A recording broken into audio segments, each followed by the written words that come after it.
This is the Big O Show. This is the Big O Show. Yesterday. I appreciate that, Jay. I was getting some hate yesterday on Twitter because I tweeted out that I had asked Jake Garcia, what are you still doing here? And I meant it was kind of a shortened version of my question in the press conference, but I was getting hell from fans. They're like, what are you doing asking him that? He's going to leave now. You know, you're sort of instinct. It's the wrong question to ask this guy. And, you know, I again, it was a shortened version, but essentially what I wanted to know from Jake Garcia was, you saw Tyler Van Dyke dominate, right? The second half of last season. He's going to be the starter in all likelihood. You love Miami. Why don't you tell us why you're still here? Like, explain, you know, why, tell the fans essentially that. So he did. And I got a text from his father, by the way, for the fans who are wondering. I got a text from his dad who said, listen, the short question that you put on Twitter, not good. The question you asked in real life, very good. And we appreciate you asking it. So there's no animosity between Jake Garcia and me. He understands, he's a big boy. Fans get silly. Like, you don't think that conversation was had by Jake and his dad and his parents? Come on, dude. What do you think? They're all sitting there going, well, okay, the other kid kicked ass. There's probably a chance I don't start. Should I stay here or not? You think that wasn't discussed? And guess what, fans, that you're so ultra sensitive? You better be grateful that Manny asked it, because now you know what the kid is thinking. Right. Because you did not know, and you want to fool yourself thinking, oh, he didn't think about that. He's not thinking about that. He's just thinking about being a king. Right. No, dude, he's thinking about his opportunity, his chance. Not TVD's chance, his chance. Come on. So absolutely. It's a great job. You did your job, dude, like always. Oh, yeah. But listen, I didn't sweat it too much.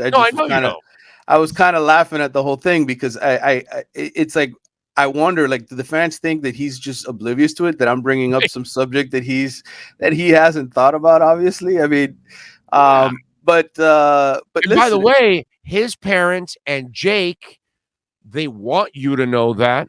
They want everybody to know that, because they already had that conversation with the coach already. Because I'm sure the coach already had that conversation with him about where he stands and all of that. So it's good for you now, because they actually brought you in to that conversation now. So you know where everybody stands. Right. It's really important, actually. And again, this is where a guy like John Ruiz, Mr. NIL himself, helps out, because he actually signed Jake to a $60,000 deal this year and $85,000 next year. So there's plenty of financial reasons for him to stick around beyond this season. So, but we'll see. I mean, listen, 150,000 reasons why to stick around. Okay. Hey, listen, but in the end, though, I mean, NIL or not, these guys, the biggest issue, and we talked about this a couple of weeks ago. I told you tampering is going to become the biggest issue in college football.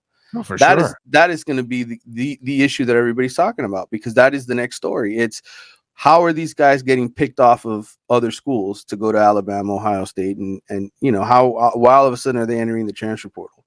Who's involved in that process? What money are they being promised? What are they being promised? So that'll be the next story that we're all sort of talking about in college football. But you know, Jake, genuinely, and we talked about this on the show last season, to me, you see him on the sideline, he likes being around his teammates. Yeah, he likes being at Miami, and that's an important storyline, because if Mara's going to keep this thing going beyond 2022, he needs Jake Garcia on this team. He needs him to be the quarterback in 23. By the way, that's what used to happen at the University of Miami. Mm-hmm. Guys stayed no matter what, because they knew once they got an opportunity, they were going to get drafted anyway. And so if you show out, and even if you're as a second guy, that guy's going to get injured. That guy's going to move on the next year. You're going to get your opportunity. Even if it's only for a year, that window will be enough for you to display your skills to get you elevated into the draft and at a high position. That's how it was. That's how it used to be, because what they were doing was fighting for that opportunity. And when they got it, they knew that it was the catapult. That was not the case here for the last 20 years, practically, that nothing was guaranteed anymore. Now you've got an opportunity to kind of get that going again, that if Jake is really good, okay, when TVD leaves, and maybe it's after this season, Jake gets his opportunity the following year, and he'll have 2 years, right, of an opportunity, correct? Right. He'll have 2 years left. Yeah. So he'll have more than enough time to establish himself as the man and move on. Right. And then you got Ja'Cory Brown, who arrived on campus. I've written a ton about him since he's been And he'll probably be redshirted this year anyways. Oh, and he looks good, man. Let me tell you, he's a big kid. He's got a good arm. I like the way his feet move. I'm like, you know what? They're set up, man. If this kid pans out and Ponce, Frank Ponce gets to work with these guys, I think they're set up well at the quarterback position. And that's such a big part of this all in terms of having success. So, yeah, they're set up well with what they got there.